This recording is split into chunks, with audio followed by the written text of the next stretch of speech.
الثاني والأربعون, the 42nd point, Ibn Qayyim rahimahullah ta'ala, he says, أن يعلم, is that it motivates the person to be pleased with the pre-decree of Allah. And the reason why a believer will be like that, is that he knows أن منع الله سبحانه وتعالى لعبده المؤمن المحب عطاء, is that he knows that the man' of Allah, that what Allah yamna', man', what Allah has prevented him from having, what Allah has stopped from arriving at him, what Allah subhanahu wa ta'ala has withheld from the person is ata. What Allah withholds from his believing worshipper is, who loves him, is ata. It is a gift from Allah. That what Allah withholds is a gift from Allah subhanahu wa ta'ala. And that Allah is withholding that thing is a gift. That Allah is withholding that thing and choosing that a person should not have that thing, that choice, and that pre-decreeing, that test is a gift from Allah subhanahu wa ta'ala. وَبِتِلَاءَهُ إِيَّاهُ عَافِيَةٌ, and he knows with certainty that Allah subhanahu wa ta'ala trialing him and testing him, that it is afiyah, that trialing and the testing, that in reality that is afiyah, that is well-being. That is Allah subhanahu wa ta'ala giving him what is for his own good. قال Sufyan al-Thawri, he says that Sufyan al-Thawri rahimahullah ta'ala said, منعه عطاء. Now what Allah subhanahu wa ta'ala withholds, that is a gift. It is a gift that Allah subhanahu wa ta'ala withholds.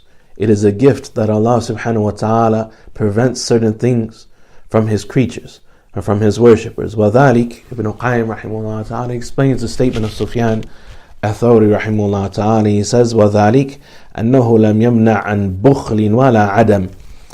He says, and that is because Allah subhanahu wa ta'ala does not withhold anything from his servant out of stinginess or out of a lack of having and owning that thing, and an inability to provide that thing. وَإِنَّمَا نَظَرَ فِي خَيْرِ عَبْدِهِ الْمُؤْمِنِ فَمَنَعَهُ اخْتِيَارًا وَحُسْنَ نَظَرٍ. But rather Allah subhanahu wa ta'ala has merely saw the condition of the servant and knows the condition of the servant, and he knows what is of a better for him, and so he withholds what he withholds, making the best choice for his servant, and out of good watchfulness over his servant. وَهَذَا كَمَا قَالَ, and the reality of the matter is just as Sufyan al-Thawri rahimahullah ta'ala said, that when Allah withholds something, that itself is a gift from Allah subhanahu wa ta'ala. فإنه سبحانه وتعالى لا يقضي لعبده المؤمن قضاء إلا كان خيرا له ساء ذلك القضاء أو سره ساءه ذلك القضاء أو سره. For certainly Allah subhanahu wa ta'ala does not judge for anything to happen or preordain for anything to happen to his believing worshipper, except that what he has preordained is better for him. Except that what he has preordained is better for him. Whether or not that thing saddens and upsets him, or elates and joys the person and makes the person happy. Whether or not that makes the person happy or sad, it is better for the person. It is better for the person. فَقَضَاؤُهُ لِعَبْدِهِ الْمُؤْمِنَ الْمَنْعَ عَطَاءٌ فَقَضَاؤُهُ لِعَبْدِهِ الْمُؤْمِنَ الْمَنْعَ عَطَاءٌ. And so his preordaining that something be withheld or taken away or prevented from his believing worshipper, then that is an ata, that is a gift from Allah subhanahu wa ta'ala. وَإِنْ كَانَ فِي سُورَةِ الْمَنْعِ وَنِعْمَةٌ وَإِنْ كَانَتْ فِي سُورَةِ مِحْنَةٍ. And that is a gift from Allah, even though it looks as something has been taken or withheld. And it is a ni'matun وَإِنْ كَانَتْ فِي سُورَةِ مِحْنَةٍ. And it is a blessing even if it appears to be a trial. وَبَلَاؤُهُ عَافِيَةٌ. And what Allah tries people with is actually well-being for them. It is actually well-being for them. وَإِنْ كَانَ فِي صُورَةِ بَلِيَّةٍ, and even if it looks on the outside from all appearances to be a calamity. وَلَكِنْ لِجَهْلِ الْعَبْدِ وَظُلْمِهِ لَا يَعُدُّ الْعَطَاءَ وَنِعْمَةَ وَالْعَافِيَةَ إِلَّا مَا الْتَذَّى بِهِ فِي الْعَاجِلِ.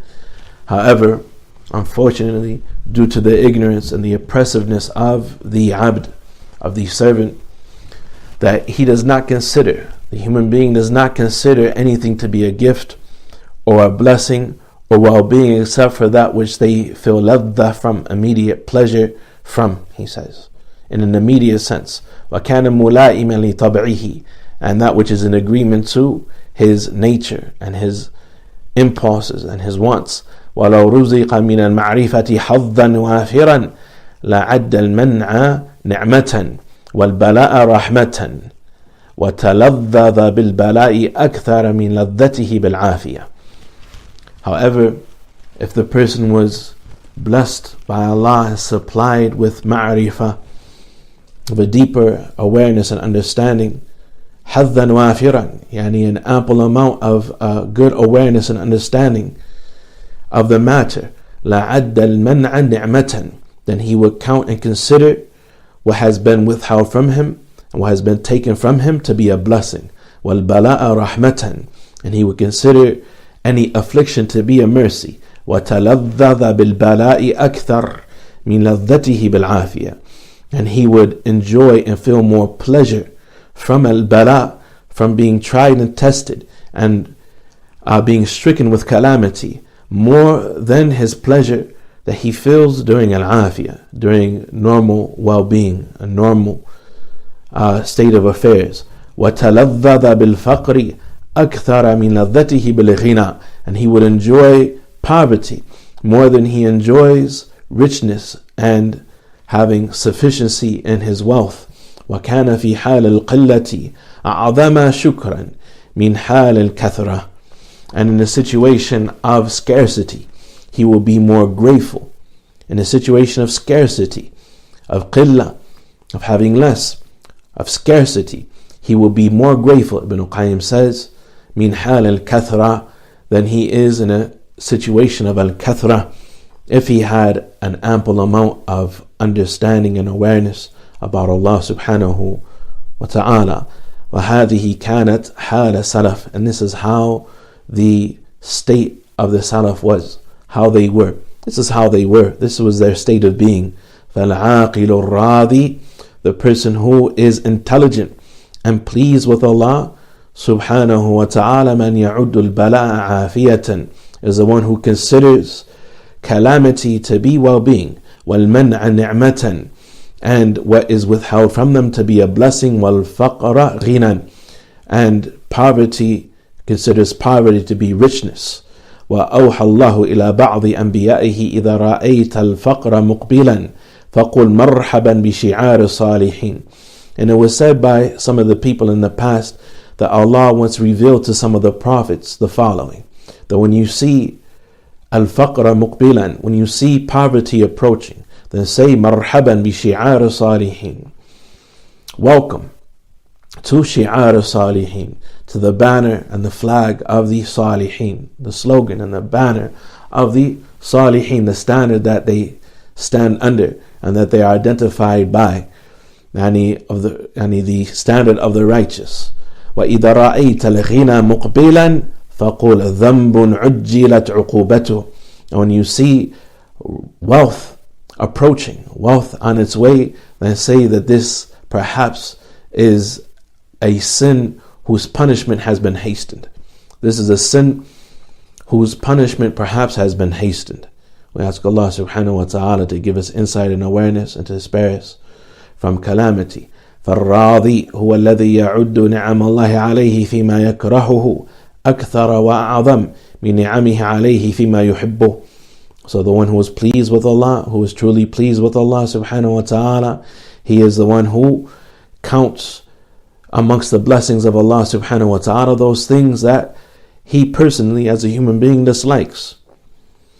To be أكثر وأعظم, and to be more in number. Those things that he dislikes from amongst the blessings of Allah subhanahu wa ta'ala, and in comparison to those things that yuhibbuhu, those things that he prefers and those things that he likes, and that he sees that what is disliked from the blessings of Allah subhanahu wa ta'ala, what is disliked to happen, that is actually a blessing from Allah subhanahu wa ta'ala, it is even greater and more impactful and more abundant than that which he himself would prefer, of ease and well-being and so on and so forth. كما قال بعض العارفين, as some of the wise persons of the past, they said, يا ابن آدم نعمة الله عليك فيما تكره أعظم من نعمته عليك فيما تحب.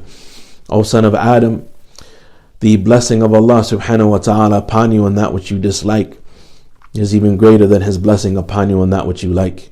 وقد قال الله تعالى, and Allah subhanahu wa ta'ala, he said, كما تعلمون, as you know, وعسى أن تكرهوا شيئا وهو خير لكم, perhaps you dislike a thing and it is better for you.